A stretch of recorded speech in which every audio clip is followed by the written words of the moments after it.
సుప్రీంకోర్టులో కొన్ని మార్పులతో కొత్త న్యాయదేవత లేడీ ఆఫ్ జస్టిస్ విగ్రహం దర్శనమిచ్చింది.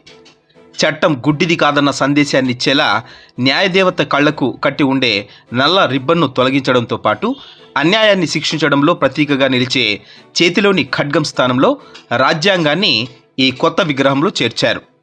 ఇది న్యాయ వ్యవస్థ మొత్తం ఆలోచన విధానాన్ని మార్చేసింది.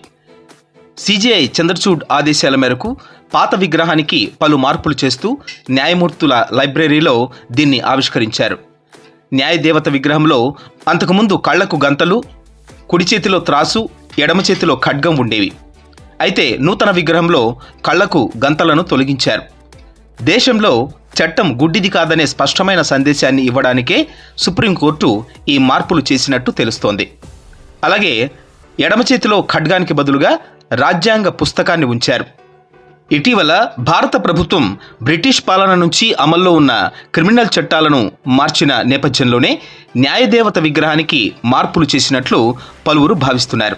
ఈ విగ్రహం వలస వారసత్వాన్ని వదిలిపెట్టే ప్రయత్నంగా పరిగణిస్తున్నారు.